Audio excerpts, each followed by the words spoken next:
Good evening everyone, कैसे हैं आप सभी लोग। लेक्चर नंबर 9, व्यापार संगठन का प्रारूप, forms of business organisation. So please do join everyone so we can start today's class. बस जल्दी सभी लोग ज्वाइन करिए।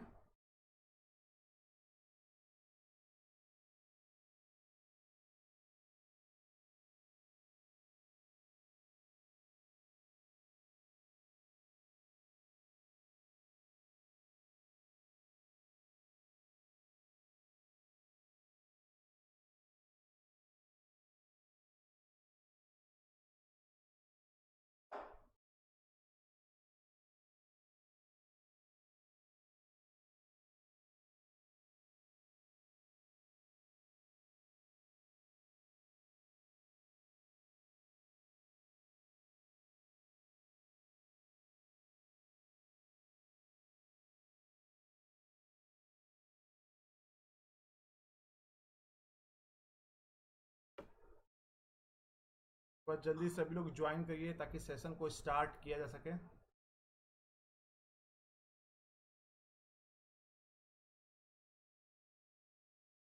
Very good evening everyone.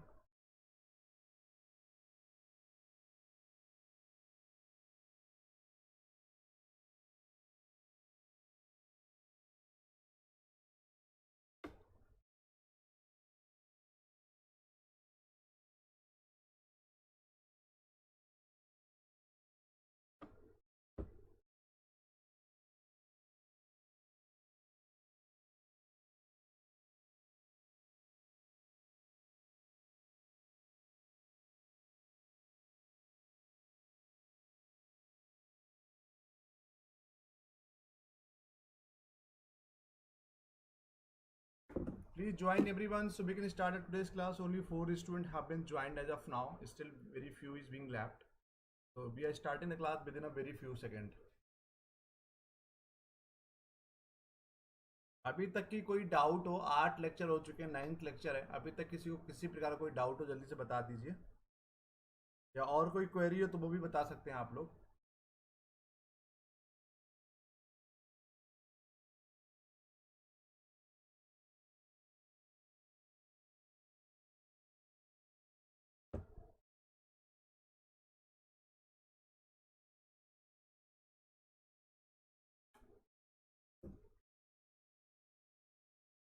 तो lecture number 9, forms of business organisation, व्यापार संगठन का प्रारूप।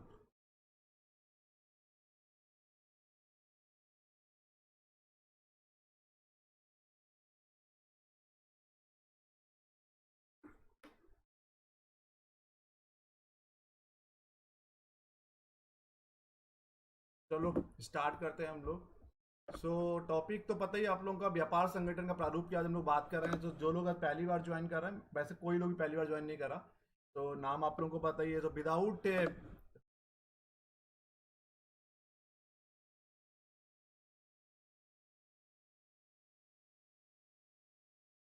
Wasting the further time, today's topic is all about forms of business organisations. मतलब व्यापार संगठन जो होता है, बिजनेस जो होता है, कितनी टाइप किस तरीके से हम लोग बिजनेस कर सकते हैं, उन सब चीज़ों की आज हम लोग बात करेंगे। ठीक है। सो पहला हो गया इसमें सोल प्रोप्राइटरशिप। सोल प्रोप्राइटरशिप का मतलब क्या होता है? अकेले बिजनेस करना, सोलली बिजनेस करना।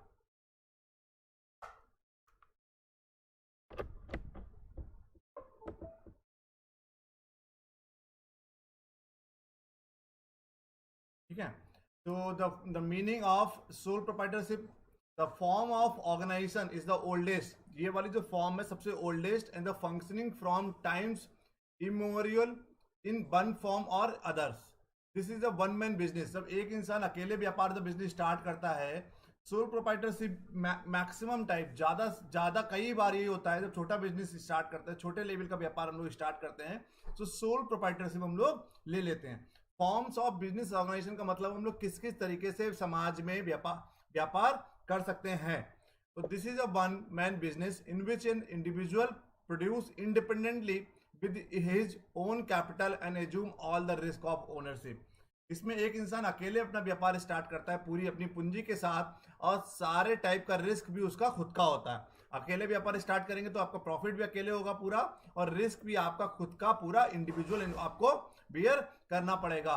इन other word, a business owned और कंट्रोल्ड बाय वन मैन और without the help of family members और few employees, that is also known as individual proprietorship और इंडिविजुअल एंटरप्रेन्योरशिप। जब हम लोग अकेले व्यापार स्टार्ट करते हैं without the help of family members, जब या कुछ एम्प्लॉयज के साथ मदद लेकर, उसको हम लोग इंडिविजुअल प्रोप्राइटरशिप या इंडिविजुअल एंटरप्रेन्योरशिप कहते हैं। तो सोल प्रोप्राइटरशिप का मतलब है जब हम लोग कोई अकेले व्यापार स्टार्ट करते हैं, सबसे पुराना यही है, ठीक है। A sole proprietorship is a business owned and operated by the one individual. Note कर लीजिए, जब एक इंसान अकेले व्यापार स्टार्ट करता है उसको बोलते हैं सोल प्रोप्राइटरशिप। द शॉप्स और store which you see in your locality, जैसी कोई दुकानें या कोई स्टोर आप देखते हैं अपने लोकेलिटी में, अपने आसपास के इलाके में, ग्रोसरी शॉप, ग्रोसरी स्टोर हो गया, वेजिटेबल स्टोर हो गया, स्वीट वाला शॉप हो गया, केमिस्ट शॉप हो गया, पान वाला या stationery, STD, ISD, telephone booth come under the sole proprietorship. जो छोटे लेवल का व्यापार हम लोग करते हैं, जहां पर जहां का आपका दायरा बहुत कम होता है व्यापार का, ऐसे सभी व्यापार हमारे सोल प्रोप्राइटरशिप के अंतर्गत आते हैं। यहाँ पर अकेले व्यापार स्टार्ट करते हैं हम, रिस्क भी हमारा खुद का होगा, प्रॉफिट भी हमारा खुद का होगा। पहला आया इसमें कैरेक्टरिस्टिक्स ऑफ सोल प्रोप्राइटरशिप, क्या क्या लक्षण क्या क्या होते हैं। पहला हुआ soul proprietorship, the individual carries on business exclusively by one and for himself. अकेले अपने व्यापार स्टार्ट करते हैं, खुद के लिए भी स्टार्ट करते हैं। He invest his own capital and control the whole business. एक इंसान वो पूरा अपना कैपिटल खुद से इन्वेस्ट करता है और पूरे व्यापार पर उसका कंट्रोल, उसका व्यापार पर पूरा नियंत्रण उसी इंसान का रहेगा। जो व्यापार स्टार्ट करेगा उसी को पूरा पैसा इन्वेस्ट करना पड़ेगा और पूरे व्यापार पर, पूरे बिजनेस पर उसी का कैपिटल रहेगी और उसका पूरा कंट्रोल रहेगा। He bears all the risk and the master of all the profit. सीधी सी बात है, अकेले व्यापार करेंगे तो रिस्क भी सब बियर करना पड़ेगा। जितने टाइप का रिस्क होगा सब पूरा अकेले हम बियर करेंगे, और जितना प्रॉफिट होगा प्रॉफिट भी अकेले आपको पूरा मिलेगा, ठीक है। तो सोल प्रोप्राइटरशिप का मतलब समझ गए। कैरेक्टरिस्टिक्स ऑफ सोल प्रोप्राइटरशिप, पहला हो गया सोल प्रोप्राइटरशिप कि व्यापार आप क्या करेंगे, अकेले स्टार्ट करेंगे, पूरा अकेले व्यापार स्टार्ट करेंगे तो पूरा पैसा आपको खुद से लगाना पड़ेगा। उसके बाद पूरे व्यापार पे कंट्रोल भी आपका रहेगा, पूरा रिस्क भी आप ही बियर करेंगे। कुछ भी नुकसान होता है, कोई प्रॉफिट में प्रॉफिट होगा तब भी पूरा आपको मिलेगा, नुकसान होगा तब भी पूरा आपको अपनी जेब से देना पड़ेगा। इसमें कैपिटल भी हम लोग खुद से लगाते हैं। दूसरा हो गया free from legal formalities. A sole trade business is not expected to meet any legal requirement. तो सोलली बिजनेस करते हैं हम लोग, सोल प्रोप्राइटरशिप के तहत अगर व्यापार करते हैं तो sole trade business is not expected to meet any legal requirement. आपको लीगल रिक्वायरमेंट की जरूरत नहीं पड़ती, बहुत ज्यादा कानूनन कार्रवाई की जरूरत आपको इसके अंतर्गत नहीं होती। A sole trader may engage in any business unless licence is required under law. तो सोलली व्यापार है, सोलली ट्रेडर मतलब एक अकेले कोई भी व्यापार कर सकता है, किसी भी टाइप का व्यापार कर सकता है जब तक कि उस व्यापार में लाइसेंस नहीं रिक्वायर है।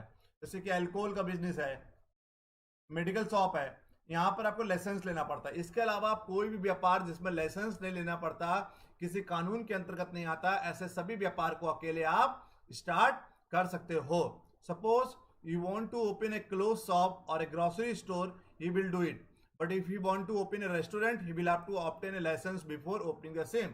अगर ग्रोसरी शॉप खोलना है, कपड़े की दुकान खोलना है, तो आपको अपने आप अकेले व्यापार स्टार्ट कर सकते हैं। But if you want to open a restaurant में आपको फूड का लाइसेंस लेना पड़ता है, या अल्कोहल का खोलना है आप, या केमिस्ट शॉप खोलना है, तो ऐसे सभी व्यापारों में आपको पहले आपको लाइसेंस लेना पड़ेगा। लाइसेंस लेने के बाद आप क्या कर सकते हैं बच्चों, उसके बाद आप अकेले व्यापार भी स्टार्ट कर सकते हैं, ठीक है।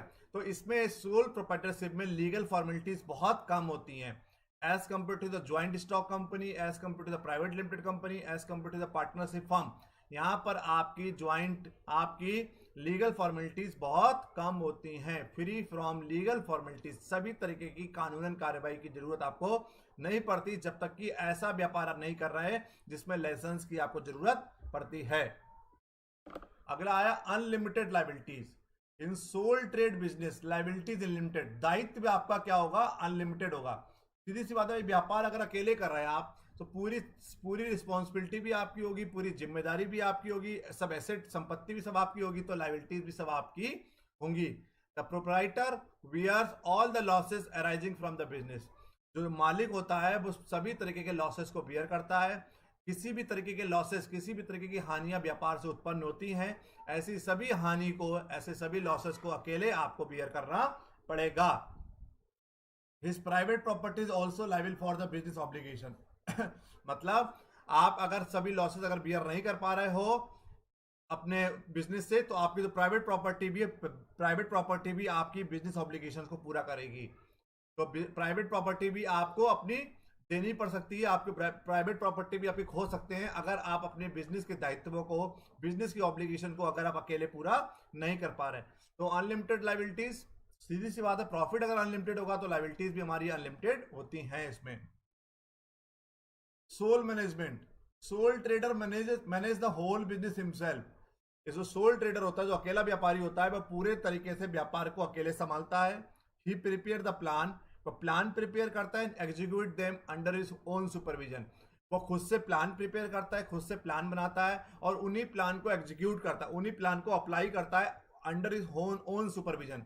अपने सुपरविजन के अंतर्गत अपने खुद के प्लान बनाता है, खुद के प्लान को एग्जीक्यूट करता है।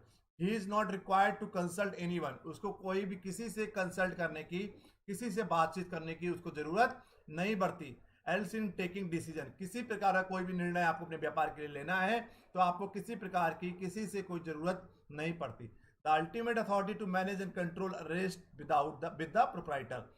तो अल्टीमेट अथॉरिटी कौन होता है? मालिक होता है। इसमें मालिक जैसा चाहेगा, अपने व्यापार को बढ़ाना चाहता है, एक ब्रांच से 2 ब्रांच खोलना चाहते हो, एक ब्रांच को भी अगर आप उसमें कुछ प्रोडक्ट को बेचना चाहते हो, कुछ संपत्ति को बढ़ाना चाहते हो, कुछ संपत्ति को कम करना चाहते हो, तो you don't require to take any help, you don't require to take any authority from anyone. आपको किसी से किसी प्रकार की कोई जरूरत नहीं पड़ती। पांचवा हो गया, पांचवा कैरेक्टरिस्टिक्स हो गया secrecy. It is also an important characteristics of sole proprietorship. ये भी एक बहुत महत्वपूर्ण लक्षण है सोल प्रोप्राइटरशिप बिजनेस का। All the decisions are taken by the proprietor himself. सभी प्रकार के निर्णय प्रोप्राइटर अपने आप खुद लेता है। He is in the position to keep his affairs to himself and maintain perfect secrecy in all matters. सीधी सी बात है, अकेले व्यापार करोगे सब सेक्रेट, सब बिजनेस के जितने भी रहस्य हैं अकेले ही मेंटेन करोगे, तो कहीं ना कहीं आपकी एक सोल प्रोप्राइटरशिप का एक बहुत बड़ा बेनिफिट है कि आप किसी प्रकार का कोई डिसीजन लेना चाहते हो, कोई रहस्य आप छुपाना चाहते हो, तो सभी रहस्य को आप सेक्रेसी मेंटेन कर सकते हो। Maintain the perfect secrecy in all the matters. किसी प्रकार का कोई मैटर्स होता है उसमें सभी प्रकार की सेक्रेसी, सभी प्रकार के सेक्रेट्स आपके पास में रहेंगे, क्योंकि कोई दूसरा पार्टनर नहीं है आपके साथ, उसको बताने की जरूरत आपको नहीं पड़ेगी। अगला वो freedom regarding selection of business. पूरी स्वतंत्रता है, पूरी फ्रीडम है आपके पास, जिस टाइप का बिजनेस करना चाहो उस टाइप का व्यापार आप कर सकते हो। A sole trader is at freedom to select any business of his choice. अपने चॉइस के अनुसार, अपनी इच्छा के अनुसार किसी भी टाइप का व्यापार आप कर सकते हो। He has not to depend on the others. वो किसी भी प्रकार से किसी भी डिपेंड नहीं रहता। ठीक है, एडवांटेज क्या होते हैं sole proprietor? Easy to start, आराम से सरल तरीके से आप स्टार्ट कर सकते हो। इजी टू स्टार्ट, सरल तरीके से आप स्टार्ट कर सकते हो, बहुत सरल होता है स्टार्ट करना। नो रजिस्ट्रेशन की रिक्वायरमेंट आपको नहीं पड़ती। नो प्रॉफिट शेयरिंग, ठीक है, आपको किसी के साथ प्रॉफिट भी शेयर नहीं करना है। इजी डिसीजन मेकिंग, निर्णय लेने की क्षमता पूरी आपके पास में रहेगी, अथॉरिटी पूरी आपके पास में रहेगी, जैसा भी जो निर्णय लेना चाहते हैं आप वो निर्णय ले सकते हैं। इजी टू बाइंड अप, व्यापार को अगर बंद करना चाहते हैं तो आप इजीली बंद भी कर सकते हैं, ठीक है। तो अगर स्टार्ट भी खुद कर सकते हैं तो बाइंड अप की भी सिचुएशन अगर आती है, अगर आपको अपना व्यापार बंद करना है किन्हीं भी कारणों की वजह से, तो आप अपना व्यापार बंद कर सकते हैं, कोई भी आपको रोकने वाला नहीं है। Secret information about business technique, अगर कोई भी किसी प्रकार का व्यापार कर रहा है जिसमें कोई स्पेशल टेक्निक यूज कर रहा है, स्पेशल स्ट्रेटजी यूज कर रहा है, उसकी पूरी सिक्रेसी बनी रहेगी, आपके पास में रहेंगे। जितना भी उसकी जो स्ट्रेटजी जो आपने फॉलो करी है वो पूरी आपके पास में रहेगी, किसी को बताने की जरूरत नहीं है और किसी को पता भी नहीं चलेगी। सबसे बड़ी बात है नो कॉर्पोरेट टैक्स। आपको किसी प्रकार का कोई भी कॉर्पोरेट टैक्स देने की जरूरत नहीं पड़ेगी। तो easy to start, no registration, no profit sharing, decision making, easy to wind up, secrets information about business technique, no corporate tax, corporate tax भी देने की कोई जरूरत आपको नहीं पड़ेगी। तो ये सब हमारी एडवांटेज हो गई, समझ गए। Easy to start, no registration, registration कराने की कोई जरूरत नहीं है, नो प्रॉफिट शेयरिंग, किसी के साथ प्रॉफिट भी शेयर नहीं करना है, इजी डिसीजन मेकिंग, डिसीजन निर्णय लेने की क्षमता पूरी आपके पास में होगी, आसान तरीके से आप निर्णय ले सकते हो। इजी टू वाइंड अप, अगर व्यापार बंद करना चाहते हो तो बहुत इजीली, बहुत सरल तरीके से व्यापार को बंद कर सकते हो। सिक्रेसी पूरी आपके साथ रहेगी, secrecy information about business technique, no corporate tax, corporate tax देने की कोई भी जरूरत नहीं पड़ेगी। ठीक है, कोई डाउट?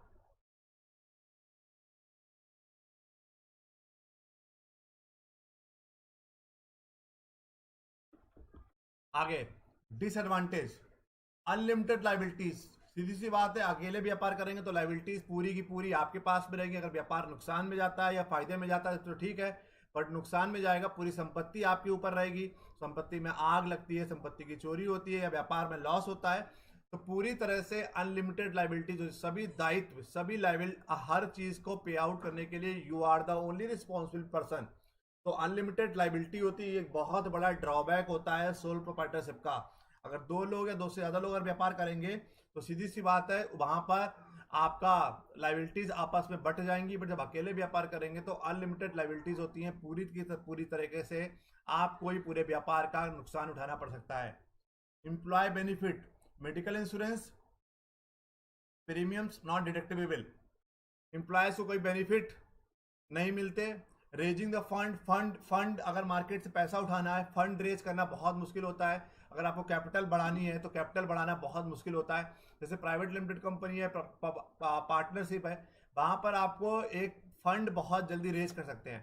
बट यहाँ पर अगर आपको फंड की जरूरत पड़ती है तो फंड रेज करना बहुत कठिन होता है, कैपिटल आपको बहुत जल्दी नहीं मिलती। पूरी कैपिटल आपको क्यों आपके में इन्वेस्ट करेगा? मालिक अकेले आप रहोगे, एसेट सब आपकी रहेंगी, प्रॉफिट आपको सब मिलेगा, तो आपके व्यापार में कोई इन्वेस्टमेंट भी नहीं करेगा। लिमिटेड लाइफ, ये अलग है, लॉस इन एब्सेंस। व्यापार की लाइफ लिमिटेड होती है, बहुत लंबे, ठीक है। व्यापार बहुत एक्सपेंशन नहीं कर सकते, बिजनेस की बहुत लिमिटेड लाइफ होती है। क्योंकि जैसे आप खत्म हुए, आपकी डेथ हुआ, तो ऑटोमेटिकली बिजनेस आगे मूव ऑन नहीं करेगा, बिजनेस वहीं पर खत्म हो जाएगा। नेक्स्ट हुआ लॉस इन एब्सेंस, आपके एब्सेंस में लॉस होने का पूरा चांस रहेगा। आप सामने फिर तो व्यापार चल रहा है, अगर आप नहीं है सामने तो आपकी एब्सेंस में लॉस होने के पूरे चांसेस रहेंगे। ये हो गया हमारा सोल प्रोप्राइटरशिप। आगे suitability of SP. Suitability of sole proprietorship का मतलब है कहां कहां पर सोल प्रोप्राइटरशिप आपका जरूरत पड़ सकता है, कहां कहां पर आपका सुटेबल है sole proprietorship. For business where capital required is small, ऐसी सब जगह पर जहां अगर व्यापार करना चाहते हो जहां पर आपको स्मॉल कैपिटल का रिक्वायरमेंट है, ऐसी जगह पर आप अपना व्यापार स्टार्ट सोल प्रोप्राइटरशिप के तहत स्टार्ट कर सकते हो।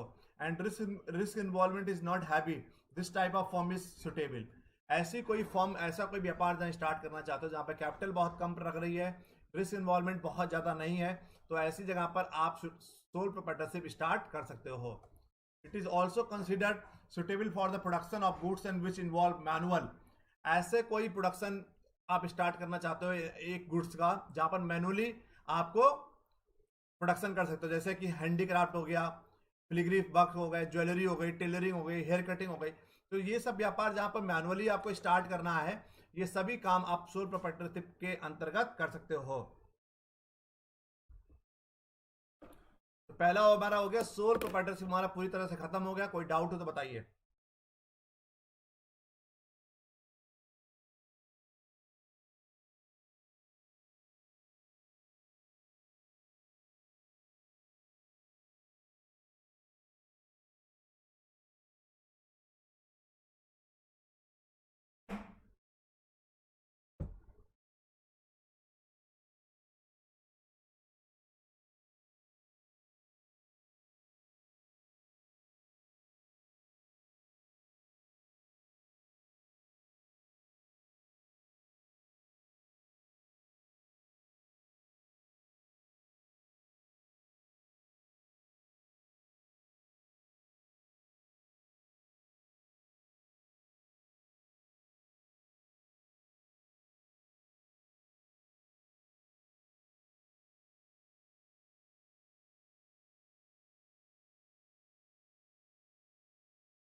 ठीक है, तो किसी को कोई डाउट नहीं, आगे बढ़ते हैं हम लोग। पार्टनरशिप। पार्टनरशिप क्या होता है? साझेदारी। पता ही आप लोगों को, पहला हो गया सोल प्रोप्राइटरशिप, खत्म हो गया, दूसरा हो गया partnership. A partnership is a legal relationship formed by the agreement between two or more individuals to carry on a business as a co-owners. जब दो या दो से ज्यादा इंडिविजुअल लोग कोई व्यापार स्टार्ट करना चाहते हैं एज ए को ओनर्स, इज कॉल्ड पार्टनरशिप। समझ गए? तो partnership is a legal relationship formed by the agreement between two or more individuals to carry on a business as a called is co-owners. Each member of such a group is individually known as a partner, and collectively the members are called as members are known as a partnership firm. जो group में एक partnership firm में जितने लोग काम करते हैं उनको बोलते हैं पार्टनर, और कलेक्टिवली उनको बोला जाता है एक साथ partnership firm. These firms are governed by the Indian Partnership Act 1932। Indian Partnership Act 1932 के अंतर्गत हम लोग पार्टनरशिप खोलते हैं, जहां पर दो या दो से ज्यादा लोग व्यापार करते हैं, एक व्यापार करते हैं एज ए को ओनर, उसको बोलते हैं पार्टनरशिप। एक जो इंडिविजुअल मेंबर होते हैं उनको पार्टनर कहा जाता है, कलेक्टिवली उसको हम लोग कहते हैं पार्टनरशिप फर्म। कैरेक्टरिस्टिक्स क्या होती हैं? According to the Indian Partnership Act 1932, according to भारतीय साझेदारी अधिनियम 1932 के अंतर्गत पार्टनरशिप को कैसे डिफाइन किया गया है? सर ये SP sole proprietorship Pratima. Partnership is the relationship between persons who have agreed to share the profit of a business carried on by all or any of them acting for all। मतलब partnership एक संबंध है जो ऐसे लोग जो कुछ आपस में अग्री हुए हैं प्रॉफिट शेयर करने के लिए, व्यापार करने के लिए। जब दो या दो से ज्यादा लोग आपस में मिलकर कोई व्यापार करते हैं कि बिजनेस को भी आगे बढ़ाएंगे और प्रॉफिट भी आपस में शेयर करेंगे, उसको बोलते हैं हम लोग पार्टनरशिप फर्म। इसकी कैरेक्टरिस्टिक, इसके लक्षण क्या होते हैं? पहला लक्षण हुआ partnership is the outcome of an agreement between two और more persons to carry on business. Existence of an agreement, ये समझौते के तहत करते हैं। Partnership is the outcome of an agreement, जब दो या दो से ज्यादा लोग आपस में मिलकर एक पार्टनरशिप करते हैं, व्यापार को चलाने के लिए आपको पहले एक समझौता करना पड़ता है। द अग्रीमेंट में भी ओरल और इन राइटिंग। सीधी सी बात है कि हम लोग अग्रीमेंट आपका ओरल भी हो सकता है, राइटिंग भी हो सकता है, बट ओरल अग्रीमेंट की वैल्यू कम होती है क्योंकि उसका कोई भी रिकॉर्ड नहीं होता। बट हम लोग राइटिंग में एक समझौता करते हैं जिसमें दोनों या दो पार्टनर या तीन पार्टनर या चार के चारों पार्टनर उस पर साइन करते हैं। Partnership Act 1932 section 5 clearly state that relationship of partner arise from contract not from the status. Status से कोई फर्क नहीं पड़ता, रिलेशनशिप ऑफ पार्टनर कब बनती है? जब एक आपस में कॉन्ट्रैक्ट होता है। ठीक है, तो पार्टनरशिप एक्ट 1932 के अंतर्गत क्लियरली बताया गया है कि the relationship of partner arise, आपस में पार्टनरशिप की संबंध किससे बनता है? कॉन्ट्रैक्ट से बनता है, स्टेटस से नहीं बनता। तो एग्जिस्टेंस ऑफ एन अग्रीमेंट का मतलब है पहले एक अग्रीमेंट होगा, उसके बाद ही पार्टनरशिप फॉर्म बनेगी। दूसरा हुआ number of partner. Maximum limit is 10 in case of banking business, 20 in case of all type of business. Maximum अगर बैंकिंग बिजनेस में कोई पार्टनरशिप कर रहा है उसमें मैक्सिमम 10 लोग होंगे, और किसी तरीके का अगर कोई व्यापार करना चाहते हो उसमें केवल 20 से ज्यादा, 20 in case of all other type of business. It's an the agreement in writing is known as a partnership deed. It's an contractual relationship भी, ये दो लोगों के बीच में एक कॉन्ट्रेक्चुअल रिलेशनशिप होती है। The agreement in writing is known as a partnership deed. आवाज आ रही है आप लोगों को?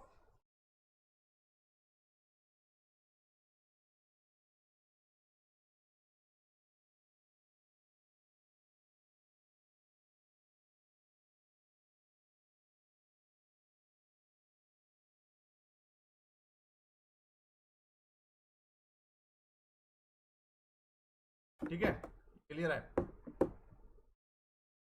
तो कॉन्ट्रेक्चुअल रिलेशनशिप, आपस में कॉन्ट्रेक्चुअल रिलेशनशिप होती है। द अग्रीमेंट इन राइटिंग, जो एक समझौता हम लोग लिखित में करते हैं उसको बोलते हैं हम लोग partnership deed. Competency of partner, minor and insolvent persons are not eligible. 18 साल से नीचे का बच्चा और इंसॉल्वेंट, जो इंसॉल्वेंट हो चुके हैं, ऐसे लोग पार्टनरशिप के लिए एलिजिबल नहीं होते। Sharing of profit and loss in absence of an agreement they share it equally. अगर आपने पार्टनरशिप फर्म बनाया, पार्टनरशिप डीड बनाई, और उसमें अगर sharing of profit and loss नहीं लिखा, तो in absence of an agreement, अगर समझौता नहीं किया तो अब वो इक्वली ट्रीट करेंगे। पार्टनरशिप में जितना प्रॉफिट होगा वो इक्वली शेयर करेंगे। अगर आपने पहले लिखा नहीं है 40-60 या 30-70 या 20-80, तो ऑटोमेटिकली माना ये जाता है पार्टनरशिप एक्ट 1932 के अंतर्गत कि वो इक्वली प्रॉफिट और इक्वली लॉस शेयर करेंगे। ट्रांसफर ऑफ इंटरेस्ट का मतलब है नो पार्टनर कैन सेल और transfer his interest in the firm to anyone without the consent of other partner. कोई भी पार्टनर अपना पार्ट, अपना मतलब इंटरेस्ट का मतलब अपना पार्ट, अपना पोर्शन है वो किसी को ट्रांसफर नहीं कर सकता और ना किसी को बेच सकता है without consenting of other partner. तब तक कि बचे हुए जितने पार्टनर हैं वो अगर वो पूरी तरह से अप्रूव नहीं करेंगे, पूरी तरह से साइन नहीं करेंगे, तो अकेले अब अपने हिस्सा को, अपने पोर्शन को ना आप बांट सकते हो, ना ट्रांसफर कर सकते हो, ना सेल कर सकते हो। Voluntary registration of partnership is not compulsory, but since registration entitled the firm to several benefit is considered desirable। because registration of partnership is not compulsory, जरूरी नहीं हम लोग ऐसे भी पार्टनरशिप कर सकते हैं, आप मत करिए। बट अगर आपको उसके बेनिफिट लेने हैं पार्टनरशिप फर्म के, तो आपको ये डिजायरेबल है, आप पार्टनरशिप का रजिस्ट्रेशन कर लीजिए, ताकि बाद में कोई भी 19-20 कुछ भी होता है, कोई मिसहैपनिंग्स होती हैं, तो एटलीस्ट आपके पास अगर पार्टनरशिप डीड होगी, पार्टनरशिप आपका रजिस्ट्रेशन होगा, तो उसके अनुसार अपने व्यापार को आपस में बांट सकते हैं। एडवांटेज क्या होता है? रिलेटिवली इजी टू स्टार्ट, आसान से स्टार्ट कर सकते हैं आप। The ability to raise the fund, सीधी सी बात है, जब 2 या 2 से ज्यादा लोग मिलकर व्यापार करेंगे तो फंड, अगर सब लोग 100 रुपए लेके भी आए 4 लोग, तो 400 रुपए आराम से होगा। तो relatively to the ability to raise the fund, आप आराम से कैपिटल को रेज कर सकते हैं, आसानी से पैसे को इकट्ठा कर सकते हैं, आप कोई भी व्यापार स्टार्ट कर सकते हैं। मोर स्किल्ड पर्सन, इसमें जो लोग काम कर रहे होते हैं वो स्किल्ड होते हैं, पढ़े लिखे लोग होते हैं। लॉस शेयरिंग भी होगी, सीधी सी बात है, अगर प्रॉफिट शेयरिंग होगी तो लॉस शेयरिंग भी होगी। मान लीजिए अगर 100 रुपए का लॉस होता है, 4 पार्टनर हैं, सबको 25-25 रुपए देना पड़ेगा। जहां पर प्रॉफिट शेयरिंग अगर बराबर है तो लॉस शेयरिंग भी आपकी होगी। No loss in absence, yes, जैसे सोल प्रोप्राइटरशिप में होता है लॉस इन एब्सेंस, अगर एक पार्टनर नहीं है तो आपको लॉस, उसमें पार्टनर्स होते नहीं, अकेले पूरा व्यापार हम लोग स्टार्ट करते हैं, अगर एक इंसान नहीं है तो पूरा लॉसेज आपको बियर करना पड़ता है। बट यहां पर नो लॉस इन एब्सेंस, अगर एक इंसान नहीं है तो व्यापार आपका चलता रहेगा। 4 में से अगर एक लोग छुट्टी पे चले तब भी व्यापार आपका कंटिन्यू चलता रहेगा। तो नो लॉस इन एब्सेंस, कोई आपके एब्सेंस में होने पर लॉसेस नहीं होता इसमें। Yes, Ruby Singh minor partner नहीं होता। डिसएडवांटेज क्या होता है? Unlimited liability profit, unlimited liabilities, ये एक है। Profit sharing conflict, liabilities unlimited होती है, पता नहीं कितना आपको देना पड़ेगा। प्रॉफिट शेयरिंग कॉन्फ्लिक्ट, कभी कभार प्रॉफिट शेयरिंग कॉन्फ्लिक्ट भी हो सकता है कि किसको कितना, कोई बोलेगा कि हमने ज्यादा पैसा लगाया बट हमको कम पैसा मिला, तो प्रॉफिट शेयरिंग, प्रॉफिट होगा कंपनी में, उस समय कॉन्फ्लिक्ट हो सकता है कि किसको कितना प्रॉफिट बांटा जाए।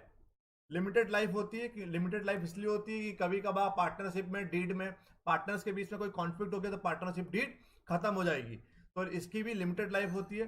ट्रांसफरेबिलिटी इज डिफिकल्ट, यस, अगर आप ट्रांसफर करना चाहो अपने पोर्शन को किसी दूसरे के पास तो बहुत डिफिकल्ट होता है, जब तक कि चारों पार्टनर आपस में, 4 लोग अगर 4 के चारों लोग अगर कंसेंट नहीं देंगे, अपनी स्वेच्छा से आप चाहोगे तभी ट्रांसफर कर सकते हो। सभी के अधिकार की, सभी के साइन की, सभी की कंसेंट की जरूरत पड़ेगी, उसके बाद ही आप अपने पोर्शन को आप ट्रांसफर कर सकते हो या बेच सकते हो या सेल कर सकते हो। तो डिसएडवांटेज कौन कौन से हो गए?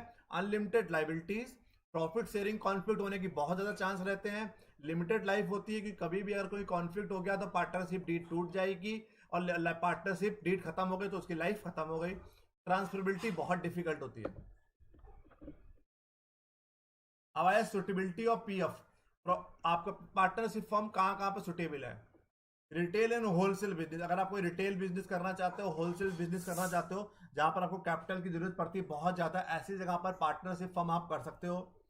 प्रोफेशनल सर्विसेज कोई भी हो गई, मीडियम साइज मर्केंटाइल हाउसेस, कोई आप मीडियम साइज का कोई व्यापार स्टार्ट करना चाहते हो, कोई मैन्युफैक्चरिंग करना चाहते हो, ऐसी सब जगह पर भी आप पार्टनरशिप फर्म स्टार्ट कर सकते हो। स्मॉल मैन्युफैक्चरिंग यूनिट भी है, तब भी आप क्या करोगे?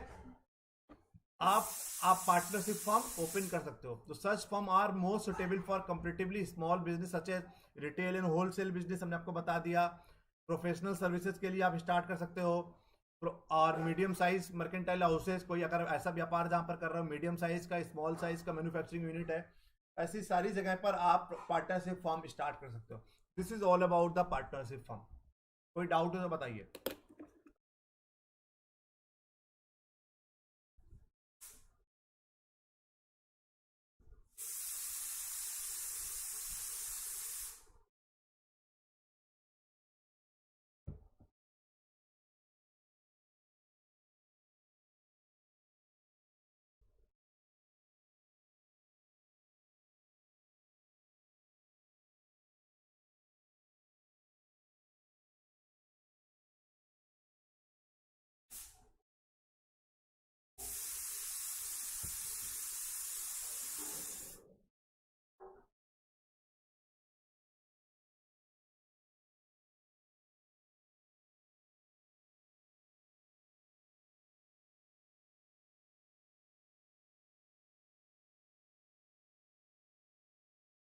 किसी को किसी प्रकार का डाउट है तो बताइए।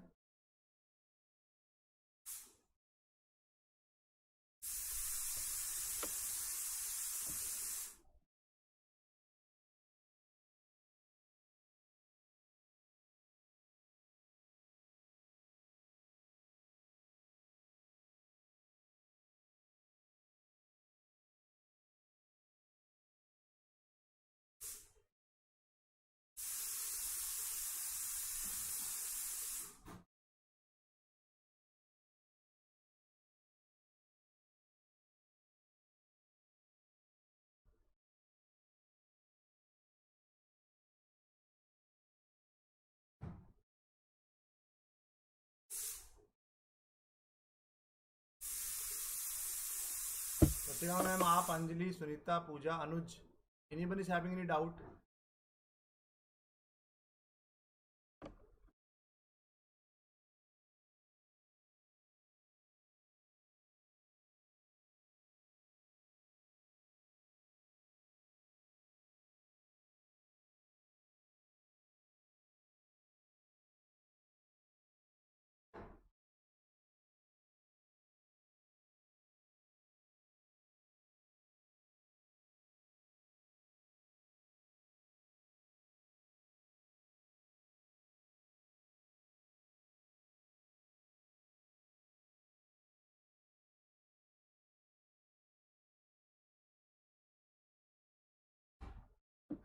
चलिए आगे बढ़ते हैं। Joint stock company. Joint stock company क्या होता है? A voluntary association of persons to carry on a business. जब एक वॉलेंट्री आपस में लोग मिलकर कोई व्यापार स्टार्ट करना चाहते हैं, जो voluntary association of a person to carry on a business is called joint stock company. Members of joint stock company are known as the shareholders and the capital of the company is known as the share capital. तो joint stock company जो voluntary association, जब कुछ लोग आपस में अपनी स्वेच्छा से कोई व्यापार स्टार्ट करना चाहते हैं, उसको हम लोग ज्वाइंट स्टॉक कंपनी कहते हैं। और ज्वाइंट स्टॉक कंपनी के जो मेंबर्स होते हैं उसको हम लोग बोलते हैं शेयर होल्डर्स, और उसकी जो कैपिटल होता है उसको हम लोग बोलते हैं शेयर कैपिटल। नोट कर लीजिए, capital of the joint stock company is known as share capital और the member of a joint stock company are known as a share holders. The companies are governed by the Indian Companies Act 1956 के अंतर्गत। तो 1956 के अंतर्गत ये कंपनियां govern की जाती हैं। Tata iron steel company limited, Hindustan lever, Reliance Industries, Steel Authority of India, Pond's, ऐसे बहुत सारी कंपनियां हैं जो हम लोग आसपास अपने देखते हैं। वो सभी टाइप की क्या होती हैं? ज्वाइंट स्टॉक कंपनी होती हैं। जब स्वेच्छा से दो या दो से ज्यादा लोग मिलकर अपने आपस में व्यापार करते हैं, उसमें शेयर होल्डर जो मेंबर्स होते हैं उनको हम लोग शेयर होल्डर्स कहते हैं। जो कैपिटल उसमें जो यूज करते हैं उसको बोलते हैं हम लोग share capital. Features of JSC, joint stock company की फीचर्स क्या होते हैं? Artificial person. आपको पता है ये company is an artificial person. Company अलग है, इंसान अलग है, उसकी कोई फिजिकल आपको अपेरेंस नहीं होती, उसकी कोई फिजिकल प्रेजेंस नहीं होती, एक आर्टिफिशियल प्रेजेंस होती है, virtual presence it might say, but कोई भी एक फिजिकल प्रेजेंस नहीं होती। ठीक है, तो आर्टिफिशियल पर्सन होता है कंपनी, आपको पता ही है। सेपरेट लीगल एंटिटी, व्यापार अलग होता है, इंसान अलग होता है। अगर मान लीजिए ऐसी फर्म्स में, इसी को हम लोग प्राइवेट लिमिटेड कंपनी भी कहते हैं। ये ज्वाइंट स्टॉक कंपनी दो टाइप की हो सकती है, प्राइवेट लिमिटेड और पब्लिक लिमिटेड, दोनों हो सकती है। तो अगर ऐसी कोई कंपनियां, ऐसी कोई व्यापार अगर आप कर रहे हो ज्वाइंट स्टॉक कंपनी के तहत, जिसको हम लोग प्राइवेट लिमिटेड कंपनी कहते हैं, जो हम लोग इंडिविजुअल स्टार्ट करते हैं। पब्लिक लिमिटेड कंपनी वो होती है जो सरकार स्टार्ट करती है, गवर्नमेंट का लिमिटेड कंपनी कहा जाता है। तो सेपरेट लीगल एंटिटी का मतलब है व्यापार अलग है, इंसान अलग है। अगर कोई भी अगर व्यापार में नुकसान हो सकता है तो आप उसकी इंसान की पर्सनल एसेट से उसको कवर नहीं किया जाएगा। कॉमन सील मतलब एक कंपनी की कॉमन सील होती है। परपेचुअल एग्जिस्टेंस लगातार कंटिन्यू चलने वाली चीजें होती हैं, कंटिन्यू चलता रहेगा। लिमिटेड लाइबिलिटीज होती है, पार्टनर्स की जो भी ज्वाइंट स्टॉक कंपनी में जो लोग होते हैं, जितने भी शेयर होल्डर्स होते हैं, उनकी लाइबिलिटीज बहुत लिमिटेड होती हैं। ट्रांसफरेबिलिटी ऑफ शेयर्स मतलब अपने शेयर्स को आप ट्रांसफर कर सकते हो। और मान लीजिए हम मनी मार्केट में बताते भी हैं, अगर आप मान लीजिए कि अपने शेयर्स को, अपने शेयर की कुछ परसेंटेज को अगर आप ट्रांसफर करना चाहते हो किसी के पास, तो आप अपने शेयर्स को ट्रांसफर भी कर सकते हो। Membership, minimum membership of 2 persons and maximum 50 is known as a private limited company. जब जहां पर अगर प्राइवेट लिमिटेड कंपनी अगर आपको खोलनी है, वहां पर मिनिमम 2 लोग होने चाहिए। 2 लोगों से कम में प्राइवेट लिमिटेड कंपनी नहीं खुलती। मैक्सिमम 50 लोग होने चाहिए। But in case of publicly limited company, the minimum is 7, maximum membership is unlimited. ठीक है। जो प्राइवेट लिमिटेड कंपनी होती है उसमें minimum 2, maximum 50। But public limited company में मिनिमम 7 लोग होने चाहिए, मैक्सिमम मेंबरशिप इज अनलिमिटेड। कितने, इसीलिए देखिए पब्लिक लिमिटेड कंपनी में शेयर होल्डर्स बहुत ज्यादा होते हैं, कितने लोग भी उसमें हो सकते हैं। तो आप कंपनी 8 इसकी कैरेक्टरिस्टिक्स हो गई। कंपनी एक आर्टिफिशियल पर्सन है, सेपरेट लीगल एंटिटी होती है, कॉमन सील होगी एक, परपेचुअल एग्जिस्टेंस लगातार चलेगी, इंसान खत्म हो जाएगा फिर भी कंपनी लगातार चलती रहेगी। पार्टनर्स के शेयर होल्डर्स होते हैं, उनकी लाइबिलिटीज लिमिटेड होती है। शेयर्स को हम लोग ट्रांसफर कर सकते हैं। प्राइवेट लिमिटेड कंपनी में दो लोग मिनिमम, 50 लोग maximum. In case of public limited company में मिनिमम 7 लोग, मैक्सिमम अनलिमिटेड। एडवांटेज क्या होता है इसका? लिमिटेड लाइबिलिटीज, बात हो ही गई। कंटिन्यूटी ऑफ द एग्जिस्टेंस, व्यापार लगातार चलता रहेगा, एग्जिस्टेंस आपकी बनी रहेगी। Benefit of large scale operation, जब हम लोग व्यापार बहुत लार्ज स्केल में करते हैं, जब वहां पर हमको इकोनॉमी ऑफ स्केल आप अचीव करना चाहते हो, इकोनॉमी ऑफ स्केल मतलब मास प्रोडक्शन, ऐसी जगह पर जहां पर आप लार्ज स्केल ऑपरेशन करना चाहते हो, वहां पर ज्वाइंट स्टॉक कंपनी बहुत बड़ा रोल प्ले करती है। प्रोफेशनल मैनेजमेंट होता है, एक सामाजिक बेनिफिट भी होता है। आजकल देखिए रिलायंस है, सोशल बेनिफिट कितना उनको हो रहा है, टाटा है, रिलायंस है, विप्रो है, तो कहीं ना कहीं सोशल बेनिफिट भी होगा। मैनेजमेंट जो होता है वो प्रोफेशनल लोग होते हैं इसमें। Benefit of large scale operations, continuity of the existence लगातार बनी रहेगी, लिमिटेड लायबिलिटीज होती है। Disadvantage, formation is not easy, बहुत कठिन फॉर्मेशन होता है, बहुत सारे रिक्वायरमेंट होते हैं। आपको एक सीए रखना पड़ेगा परमानेंट, तभी आप ज्वाइंट स्टॉक कंपनी चला पाएंगे। कंट्रोल बाय एक ग्रुप ऑफ द पीपल्स, जब 2 या 2 से ज्यादा लोग मिलकर कोई कंपनी फॉर्म करते हैं तो एक ग्रुप पूरा उसको कंट्रोल करता है। सरकार का बहुत कंट्रोल होता है, एक्सेसिव गवर्नमेंट कंट्रोल, क्योंकि बहुत सारे पेपर्स बनते हैं, बहुत सारी आपकी फॉर्मेलिटीज होती हैं, वो सरकारी, इसलिए गवर्नमेंट का कंट्रोल बहुत ज्यादा रहता है। डिले इन पॉलिसी डिसीजन, सीधी सी बात है, जब कोई ग्रुप कंट्रोल करेगा, 4 लोग, 5 लोग, 10 लोगों की इंटरवेंशन रहेगी, तो ऑटोमेटिकली पॉलिसी डिसीजन में लेने में बहुत डिले हो जाता है। भाई हम लोग एसपी की बात करते हैं, सोल प्रोप्राइटरशिप में, वहां पर जहां पर आप डिसीजन बहुत आराम से ले सकते हो, बट यहां पर आप डिसीजन बहुत आराम से नहीं ले सकते। सुटेबिलिटीज कहां पर है? जैसे बैंकिंग का बिजनेस कर रहा है, इंश्योरेंस का बिजनेस कर रहा है, जो क्वाइट लार्ज बिजनेस, बड़ा व्यापार करते हैं हम लोग, वहां पर हम लोगों को ज्वाइंट स्टॉक कंपनी की जरूरत पड़ती है। ठीक, कोई डाउट बताइए? ज्वाइंट स्टॉक कंपनी में प्राइवेट लिमिटेड कंपनी और पब्लिक लिमिटेड कंपनी भी ज्वाइंट स्टॉक कंपनी में आती हैं।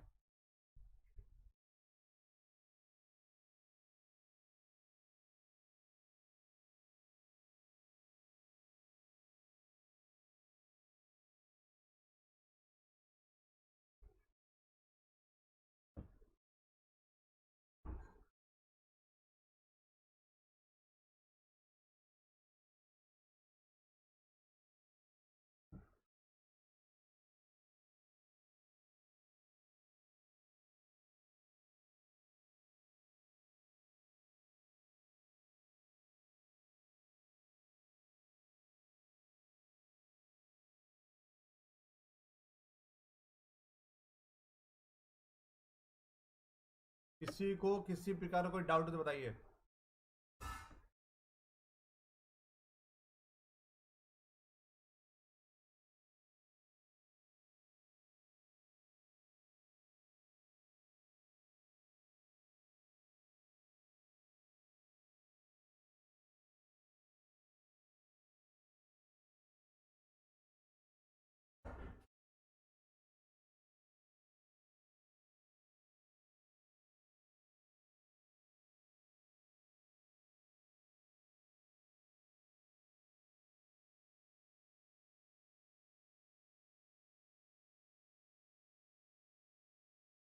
लास्ट आ गया कोऑपरेटिव सोसाइटी। कोऑपरेटिव सोसाइटी क्या होता है? Any 10 person can form A cooperative society. कोई भी 10 लोग, सो सहकारी जिसको बोलते हैं, ना सरकारी ना प्राइवेट, जिसको बोलते हैं सहकारी, तो कोई भी 10 लोग कोऑपरेटिव सोसाइटी को बना सकते हैं। तो any 10 person can form A cooperative society. Its function under the cooperative society act 1912 and other state cooperative society act. तो इसके जो कार्य होते हैं वो स्टेट कोऑपरेटिव सोसाइटी एक्ट 1912 के अंतर्गत काम करते हैं। तो इट्स और other state cooperative society, the main objective of cooperative society are, इसका मेन उद्देश्य, मेन ऑब्जेक्टिव क्या होते हैं? Rendering service rather than earning profit. जब हम लोग प्रॉफिट के लिए मेनली काम नहीं करते, सोसाइटी के लिए काम करना चाहते हैं, एनजीओ फॉर्म कर रहे हैं, सोसाइटी को सर्व करना चाहते हैं, ऐसी सभी जगह पर हम लोग कोऑपरेटिव सोसाइटी फॉर्म करते हैं। Mutual help institute of competition, हम लोग कंपटीशन में नहीं भाग लेना चाहते हैं, म्यूचुअली हेल्प करना चाहते हैं एक दूसरे की। Self help in place of dependency, simple है। तो मतलब कोऑपरेटिव सोसाइटी हम लोग बिजनेस को प्रॉफिट अर्न करने के लिए फॉर्म नहीं करते, सोसाइटी को सर्व करने के लिए करते हैं। प्रॉफिट अर्न मेन मोटो नहीं होता, मेन मोटो होता है सोसाइटी को सर्व करना।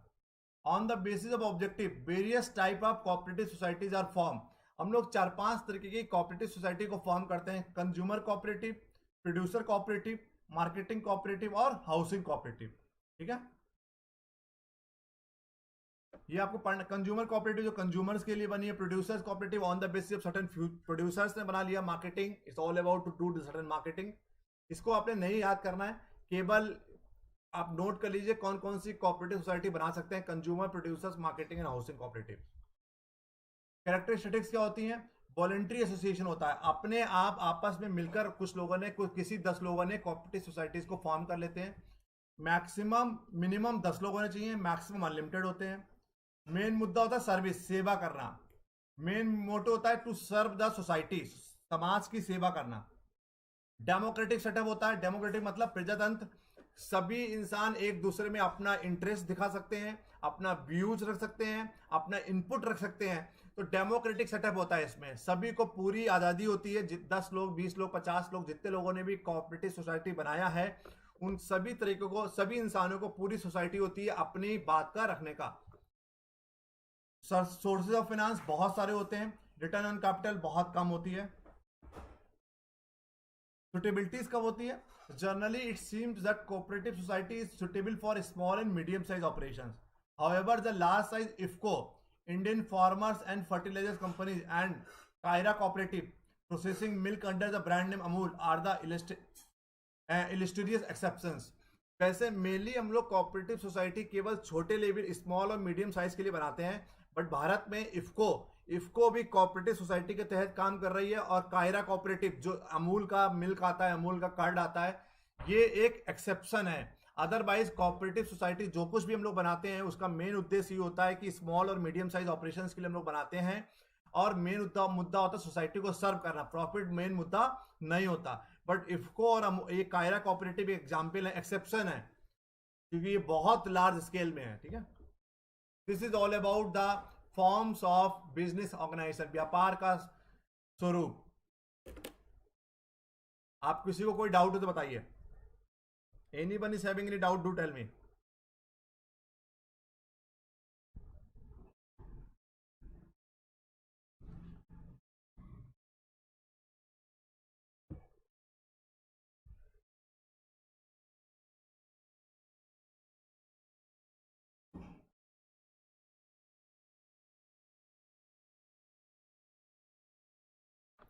किसी को कोई डाउट हो तो बताइए।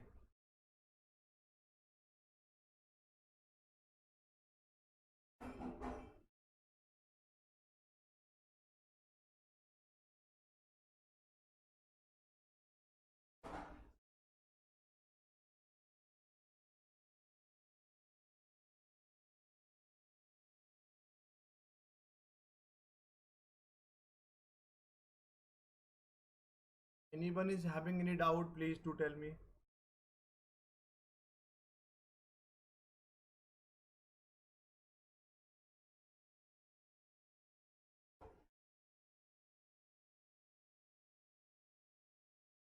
Namrata, anyone is having any doubt?